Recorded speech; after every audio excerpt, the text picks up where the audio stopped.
নমস্কার, সুতপা রান্নাঘরে আপনাদের সকলকে স্বাগত জানিয়ে আজকে আবারও একটি নতুন স্বাদের রেসিপি নিয়ে আপনাদের কাছে হাজির হয়েছি। আজকে বানাবো নলেন গুড়ের পায়েস। তো নলেন গুড়ের পায়েস বানানোর জন্য আমি এখানে 2 প্যাকেটের মতো দুধ নিয়েছি, লিকুইড দুধ। দানাগুড়ি চালটিকে আমি আধ ঘন্টার মতো জলে ভিজিয়ে রেখেছিলাম, তারপর আমি ঘি মাখিয়ে দিয়েছি। এই দেখুন, তো দুধ গরম হচ্ছে। দুধ গরম হওয়ার পর এর মধ্যে আমি চালটাকে দিয়ে দেবো। বারবার কিন্তু নাড়াচাড়া করতে হবে যাতে চালটা নিচে না লেগে যায়, লেগে গেলে কিন্তু পায়েসটা ভালো হবে না। এই দেখুন, আমি কিন্তু অল্প অল্প করে সব চালটা দিয়ে দিয়েছি দুধের মধ্যে। দেওয়ার পর ভালোভাবে নাড়াচাড়া করে নিতে হবে, লেগে গেলে কিন্তু পায়েসের টেস্ট আসবে না। ভালোভাবে কিন্তু খুন্তি দিয়ে সবসময় কিন্তু নাড়াতে হবে। এই দেখুন, এদিকে পাশে সবজি রান্না হচ্ছে। আমি এখানে 1 কাপের মতো চাল নিয়েছিলাম, আপনারা আপনাদের পরিমাণ মতো চাল নেবেন। দুধ এখানে আমি 2 প্যাকেট দিয়েছি। তো এই দেখুন, ঘিটা উপরে কীরকম ভেসে উঠেছে। ভালোভাবে কিন্তু নাড়াচাড়া করে নিচ্ছি বারবার ধরে।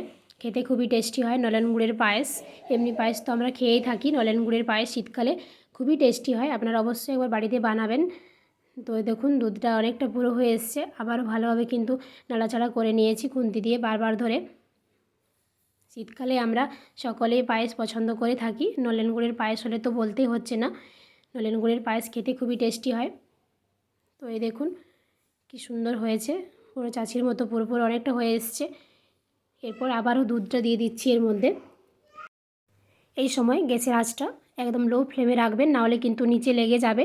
আর নিচে লেগে গেলে কিন্তু পায়েসটা ভালো হবে না। এই দেখুন, দুধটা অল্প অল্প করে কিন্তু আমি দিয়ে দিয়েছি। 1 প্যাকেট প্রথমে দিয়েছিলাম, তো এরপর অর্ধেকটা দেবো পরে। তো এই দেখুন, দেওয়ার পর ভালোভাবে কিন্তু নাড়াচাড়া করে নিচ্ছি।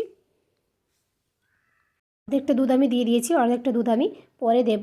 তো এই দেখুন, এখানে আমি কাজুটাকে ধুয়ে রেখেছিলাম ভালোভাবে ছাড়িয়ে। এরপর পায়েসের মধ্যে এটাকে দিয়ে দিচ্ছি। দেওয়ার পর আবারও নাড়াচাড়া করে নিতে হবে। এই দেখুন, চালটা প্রায় সেদ্ধ হয়ে এসেছে, অল্প একটু বাকি আছে। তো কাজুগুলো দেওয়ার পর আবারও একটু ভালো করে নাড়াচাড়া করে নিচ্ছি। এই দেখুন, খেতে খুবই কিন্তু টেস্টি হয়েছিল। আপনারা অবশ্যই একবার বাড়িতে বানাবেন। দেখুন কতটা সুন্দর লাগছে।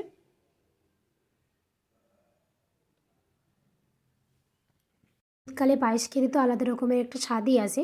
তো এই দেখুন, বারবার ধরে কিন্তু নাড়াচাড়া করে নিচ্ছি। দেখুন কতটা পুরো হয়ে এসছে, তাও ভালো করে কিন্তু নেড়ে নিচ্ছি।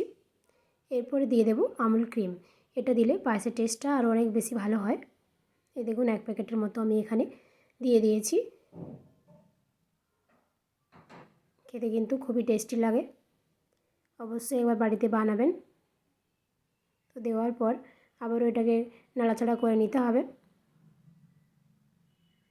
আমি দেখুন কিন্তু গ্যাসের আঁচ একদম লো ফ্লেমে রেখেছি, যাতে না লেগে যায়। ধীরে ধীরে পায়েসটা কিন্তু হচ্ছে, এতে কিন্তু টেস্ট অনেকটা বেশি হয়।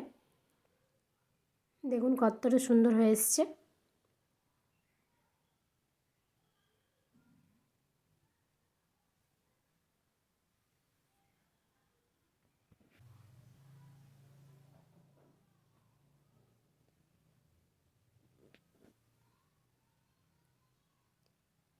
এরপর আমি ভেরি গুড়টাকে দিয়ে দেব।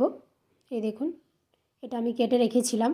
এরপর এটাকে ভালোভাবে কিন্তু মিশিয়ে নিতে হবে নাড়াচাড়া করে। কিছুক্ষণ পর নিজেই মিশে যাবে। তো এই দেখুন, অল্প একটু নাড়াচাড়া করে মিশিয়ে নিচ্ছি এটাকে।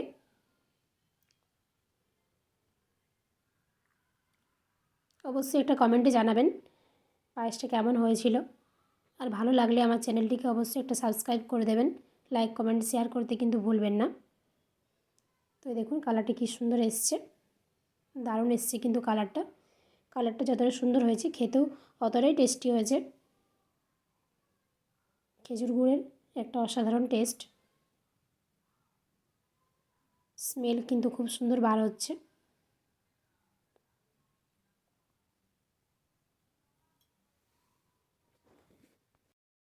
আজকের মতো ভিডিওটা এখানেই শেষ করছি। সবাই ভালো থাকবেন, সুস্থ থাকবেন, সাবধানে থাকবেন। ধন্যবাদ বন্ধুরা।